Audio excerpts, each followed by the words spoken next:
आज स्टार्ट करेंगे जियोमेट्री। धीरे धीरे बेसिक लेवल से स्टार्ट करना है।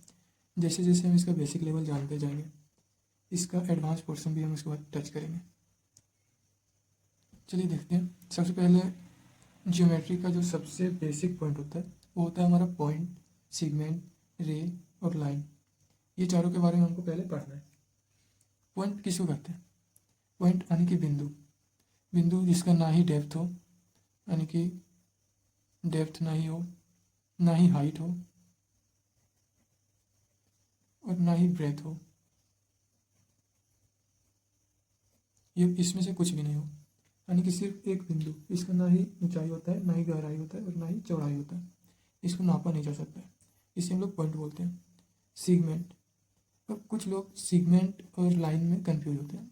दोनों में कंफ्यूज नहीं होना है। सीगमेंट जो होता है वो बेसिकली होता है एक रेखा जिसका दो एंड पॉइंट होता है, यानी कि इसका एंड पॉइंट है, end point, to end point बोल सकते हैं।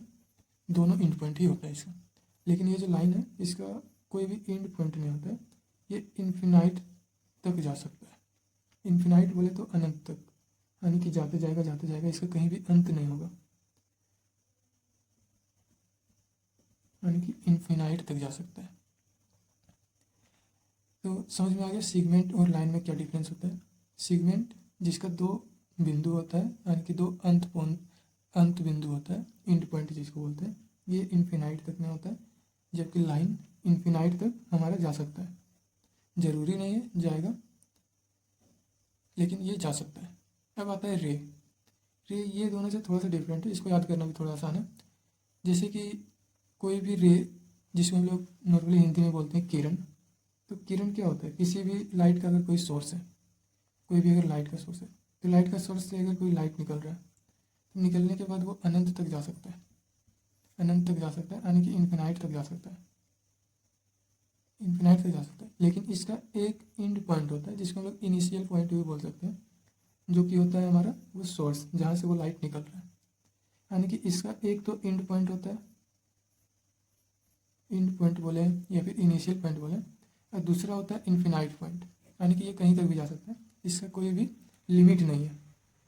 तो ये तो था हमारा ये चारों पॉइंट के बारे में। पहला पॉइंट, सेगमेंट, रे और लाइन। पॉइंट जिसको नापा नहीं जा सकता है, क्योंकि इसका ना ही गहराई है, ना ही हाइट है, ना ही ब्रेथ है।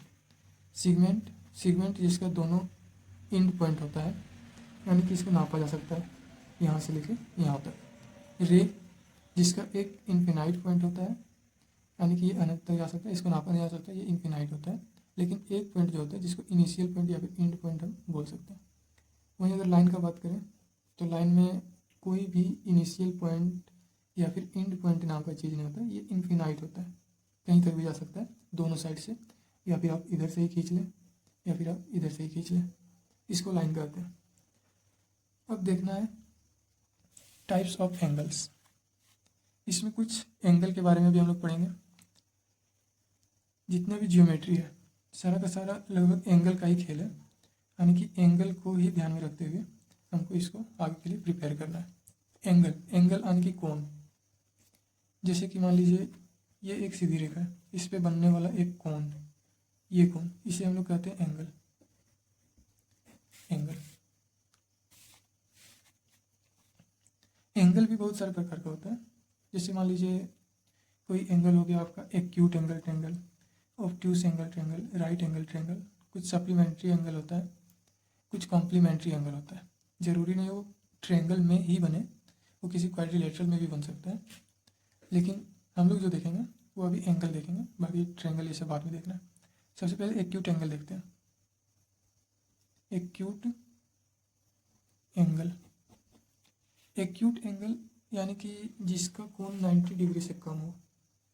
90 डिग्री जिसको हम लोग ये बोलते हैं, जो बिल्कुल परपेंडिकुलर होता है एक सीधी रेखा पे, उसे 90 डिग्री बोला जाता है। यानी कि जिसका कोण 90 डिग्री से कम हो, जैसे कि एक ये रेखा है, तो इसका जो कोण है वो 90 डिग्री है। एक ये रेखा है, इसका जो कोण है वो 90 डिग्री से कम है, हम इसे एक्यूट एंगल ट्रायंगल बोल सकते हैं। और एक्यूट एंगल ट्रायंगल अगर किसी रेखा पे बनने वाला कोण 85 है, तो उससे भी हम एक्यूट एंगल ट्रायंगल बोल सकते हैं। तो एक्यूट एंगल ट्रायंगल समझ में आ गया, जो 90 डिग्री से छोटा हो, यानी कि मान लीजिए कोई एंगल है एक्स, कोई एंगल एक्स है लेकिन ये है छोटा 90 डिग्री से, तो ये हो जाएगा हमारा एक्यूट एंगल ट्रायंगल। लेकिन एक और एंगल आता है जिसे हम लोग बोलते हैं obtuse angle triangle. Obtuse angle, obtuse angle में क्या होता है कि ये जस्ट अपोजिट होता है एक्यूट एंगल ट्रायंगल का। इसका जो एंगल होता है वो 90 डिग्री से ज़्यादा होता है, यानी कि ये एक सेगमेंट है या फिर एक लाइन भी बोल सकते हैं। इस पे जो बनने वाला कोण है, जैसे कि ये वाला कोण जो बन रहा है, ये साफ साफ दिख रहा है कि 90 डिग्री से ज़्यादा है। 90 डिग्री क्या होता है, एक परपेंडिकुलर होता है, परपेंडिकुलर जो कि 90 डिग्री का कोण बनाता है, एंगल बनाता है। लेकिन ये है एक ऑब्ट्यूस एंगल ट्रायंगल। क्यों? क्योंकि ये 90 डिग्री तो इधर हो रहा है, प्लस में इधर कुछ ज़्यादा है, तो दोनों मिलकर 90 डिग्री प्लस एक्स आने की 90 डिग्री से ज़्यादा का कोण बन रहा है, इसलिए ये एक ऑब्ट्यूस एंगल ट्रायंगल हो गया। जैसे एग्जांपल में बोले तो ये वाला एक कोण हो गया, मान लीजिए इसका एंगल हो गया 102 डिग्री। एक कोण और बोल दें, ये कोण इसका मान लेते हैं 95 डिग्री है। तो इस प्रकार का जो कोण बन रहा है जो 90 डिग्री से ज़्यादा है, उसको हम लोग ऑब्ट्यूस एंगल ट्रायंगल बोलते हैं। इसको डायरेक्ट आप याद रखिएगा कि अगर ऑब्ट्यूस एंगल एक्स है या फिर कोई भी एंगल एक्स है और वो अगर ग्रेटर देन है आपका 90 डिग्री से, तो उसको हम लोग बोलेंगे obtuse angle triangle. Obtuse angle. इसके बाद आता है राइट एंगल ट्रायंगल। और राइट एंगल ट्रायंगल क्या होता है, जैसे कि अभी हम आपको बताएं कि ये वाला जो कोण बन रहा है 90 डिग्री का, इसे ही हम लोग राइट एंगल ट्रायंगल बोलते हैं, यानी कि बिल्कुल 90 डिग्री।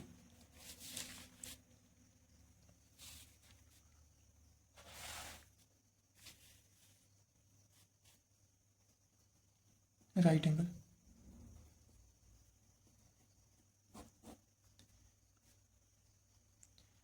राइट एंगल यानी कि 90 डिग्री। राइट एंगल मतलब ही 90 डिग्री होता है, यानी कि एक्स बराबर 90 डिग्री आप बोल सकते हैं। जैसे कि ये हो गया, अगर ये एक सीधा कोई लाइन है, इसके ऊपर एक परपेंडिकुलर लाइन खींचा गया, तो ये 90 डिग्री का कोण बनाता है। अब एक साइड 90 डिग्री बनेगा तो ऑब्वियस सी बात है कि दूसरा साइड भी 90 डिग्री का कोण ही बनेगा, क्योंकि एक सेगमेंट पे टोटल 180 डिग्री का कोण बनता है ये मिला करके पूरा। और एक वृत्त में टोटल होता है 360, क्योंकि 180 ये हो गया और ये 180, तो ये दोनों मिल करके 360 होता है। तो यहाँ तक समझ में आ गया बात है।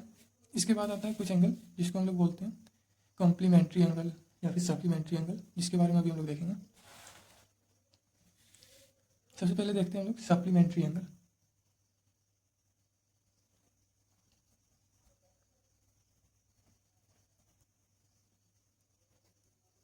सप्लीमेंट्री एंगल, इसके बाद हम लोग देखेंगे कॉम्प्लीमेंट्री एंगल। अब सप्लीमेंट्री एंगल किसको कहते हैं? सप्लीमेंट्री एंगल किसको कहते हैं? जैसे मान लीजिए कोई एक सेगमेंट है, कोई रेखा है, लाइन है, ये ऐसे टोटल 180 डिग्री का कोण बनाता है, टोटल 180 डिग्री।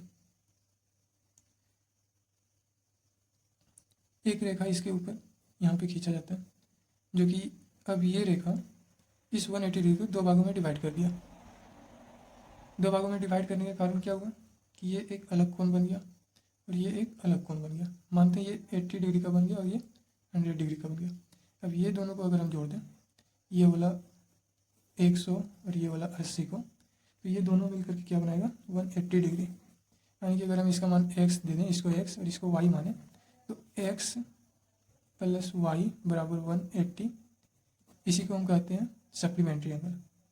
यानी कि अगर एक एग्जांपल से समझाते हैं, जैसे मान लीजिए एक रेखा है, एक लाइन है, यहाँ पे एक मानते हैं 50 डिग्री का कोण बन रहा है।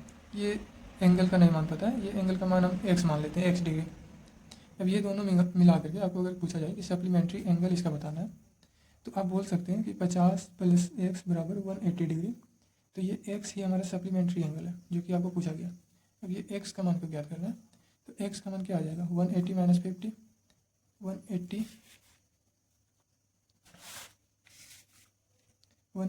माइनस 50 बराबर 130, यानी कि x बराबर 130।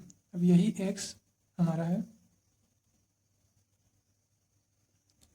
Supplementary angle. समझ में आया? इसके बाद देखते हैं हम लोग कॉम्प्लीमेंट्री एंगल।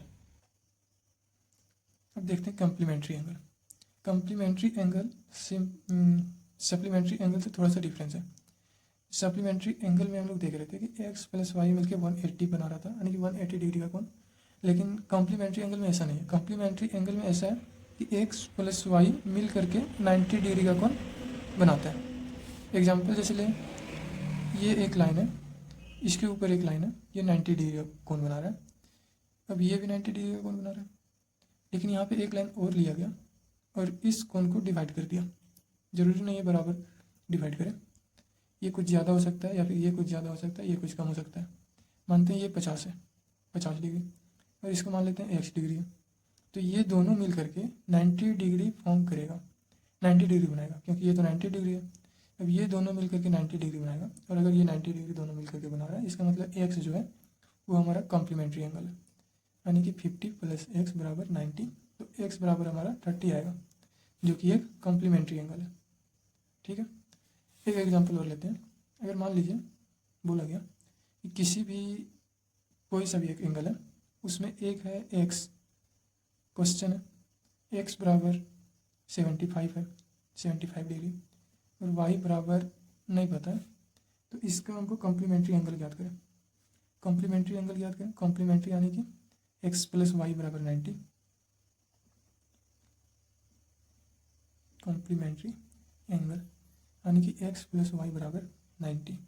x + y 90 कब होगा, x का मान दिया हमारा 75 + y बराबर x नहीं मान सकते क्योंकि यहाँ x का मान दिया गया, तो यहाँ पे वाट ही रह देते हैं, बराबर 90। और वाट इज इक्वल टू 90 - 75, तो इतना का मान आ गया हमारे 15 आंसर। तो ये हमारा था आंसर। इसमें हम लोग देखें कि ज्योमेट्री का बेसिक फॉर्म, पॉइंट क्या है, सीगमेंट क्या है, या फिर लाइन क्या है, ये सब। और फिर देखें इसमें से कि आखिर एंगल किस तरह से हमारा कितने टाइप का बन सकता है। आगे क्लास में हम लोग देखने वाले हैं कि एंगल का थोड़ा सा और डिफ़िकल्ट लेवल का क्वेश्चन करेंगे, और फिर ट्रायंगल के कुछ क्वेश्चन स्टार्ट करेंगे। आज के लिए इतना ही।